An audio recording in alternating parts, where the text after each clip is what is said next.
sou a Geo. No vídeo de hoje eu vou te contar dicas infalíveis para você aprovar o curso de castelhano e literatura da ULAN. Pra quem não sabe, eu sou a Geo, dou várias diquinhas sobre a ULAN e falo muito pra vocês como tá sendo a minha experiência lá.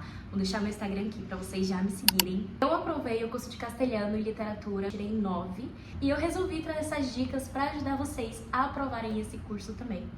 Dica número 1. Se certifiquem que o professor conhece vocês. O que eu quero dizer com isso? As aulas são sempre presenciais, então tem algumas aulas que são online e outras que são presenciais. Ano passado tivemos apenas 2 aulas que foram presenciais. Então nas aulas online, aproveite para ligar a câmera, para conversar e interagir com as professoras. Comente lá no chat o que vocês acham sobre a aula que está sendo dada. Demonstrem que vocês realmente estão interessados no conteúdo. Conversem sobre os temas, perguntem e demonstrem mesmo que vocês querem saber sobre o conteúdo, porque isso vai fazer muita diferença. Na prova oral, principalmente, porque elas vão saber o quanto vocês se dedicaram para estarem ali. E isso nos leva à dica número 2. Não faltem as aulas em hipótese alguma, principalmente se forem presencial. Claro que se você está doente, está com um problema, você não vai faltar a aula, né, gente? Isso eu super entendo. Mas evite faltar as aulas, porque tem chamadas, elas estão sempre prestando atenção ali quem está presente e quem não está. Não deixem que elas fiquem chamando o nome de vocês na chamada e não saibam quem vocês são. Muito pelo contrário.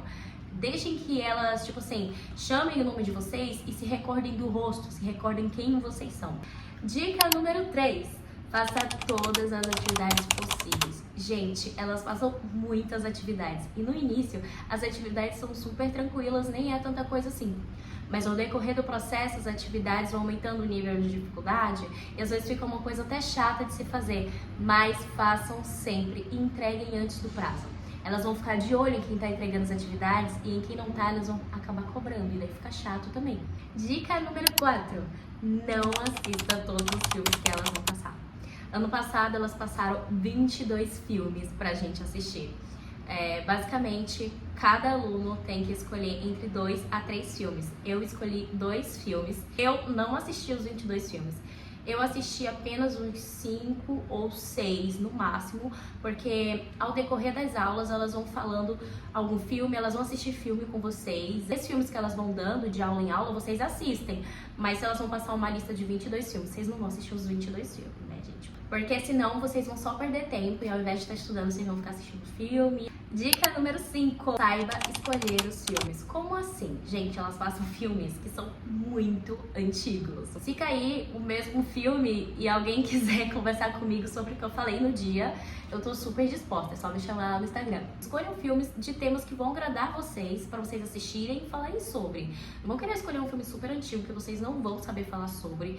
Então, escolher um filme um pouco mais atual. Quando elas mandarem a lista no grupo do WhatsApp dos 22 filmes, vocês já pegam e já olham os que vocês vão gostar, porque tem uns que você precisa assinar alguma coisa pra assistir. Então, vê aqueles que você consegue assistir no YouTube, ou se você tem a Netflix, o que você consegue assistir na Netflix. A partir do momento que elas mandarem a lista, você já vai e já escolhe, porque aí vai facilitar muito. Dica número 6. Faça roteiros e pratique escrita. Para fazer a prova oral, eu fiz roteiros. Então, se eu tinha 2 filmes, eu fiz um roteiro de cada. Uma dica muito boa é você fazer o roteiro, gravar você falando e ficar ouvindo. E isso facilitava muito. Se eu ia lavar uma louça, se eu ia tomar um banho, eu colocava meu celular lá para tocar e ficava ouvindo eu mesma falando em espanhol o meu roteiro. Falando sozinha, eu tentava ensaiar como que eu falaria no dia e eu tentava ir para um lado ou para outro. Gente, eu ficava ensaiando, fazer o maior teatro. Uma outra dica legal é você pegar um amigo e ensaiar o momento, fazer um teatro e ir falando para esse amigo em espanhol sobre o roteiro. Essa aqui, quem gostava de fazer redação do Enem vai amar. Praticar escrita é super tranquilo. Eu mesma adorava fazer redação do Enem. Esse ano, as redações que elas pediram foi sobre os períodos da literatura, assim. Então, por exemplo, período colonial, período moderno. Eu não fui pega de surpresa no dia da prova, porque eu peguei literalmente todos os temas possíveis que podia ser da redação que elas falaram no momento.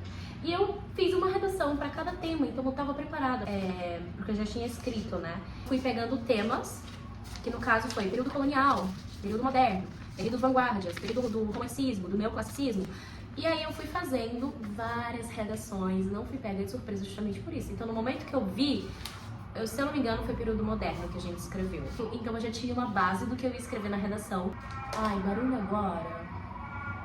Também eu tenho alguns roteiros pra mostrar pra vocês. Eu não falei exatamente como tava aqui, mas o roteiro foi pra ter uma base, introdução, desenvolvimento, como se fosse uma redação, claro, mas falando sobre o filme.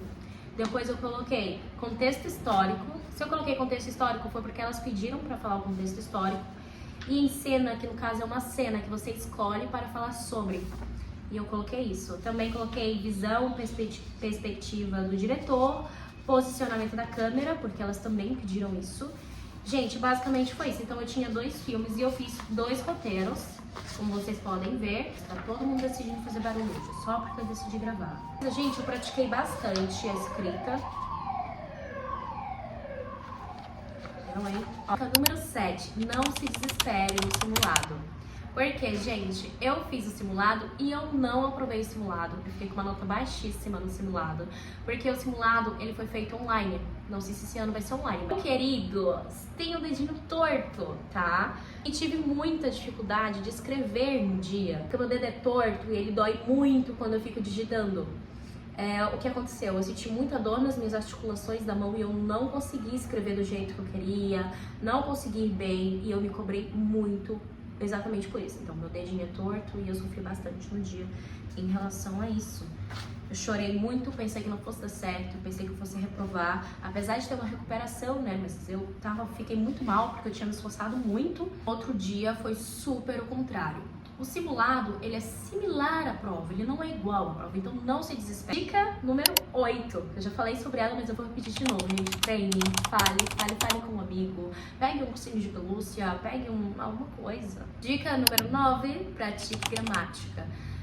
Vá no chat GPT, peça pra ele fazer umas questões pra você, que ele vai jogando umas questões e vai corrigindo ao mesmo tempo. Pega alguns sites que já tem correção, que você vai fazendo as atividades e eles vão corrigindo. Pratique a gramática desse jeito, na ponta do lápis mesmo. Dica número 10. Chegue cedo no dia e não esqueça de forma alguma o seu DNI. Você não pode esquecer o seu DNI, senão você não vai fazer a prova. A gente tem que ter o DNI sim ou sim. Bom, gente, o vídeo foi esse. Espero muito que vocês tenham gostado. Eu fico muito feliz que tenha gente entrando na ULAM por conta dos meus vídeos. Eu diariamente estou recebendo muitas mensagens me dizendo que escolheram ir para a ULAM por conta dos meus vídeos. Então, qualquer coisa que vocês precisem, podem me mandar mensagem. A gente também tem um grupo no WhatsApp da ULAM. Se vocês quiserem, também vou deixar o link dele aqui embaixo. E é isso. Vou deixar o link das minhas redes sociais também aqui embaixo. Quem quiser me seguir, conversar sobre e tirar alguma dúvida a mais, podem estar me mandando mensagem, tá? Eu estou aqui pra ajudar.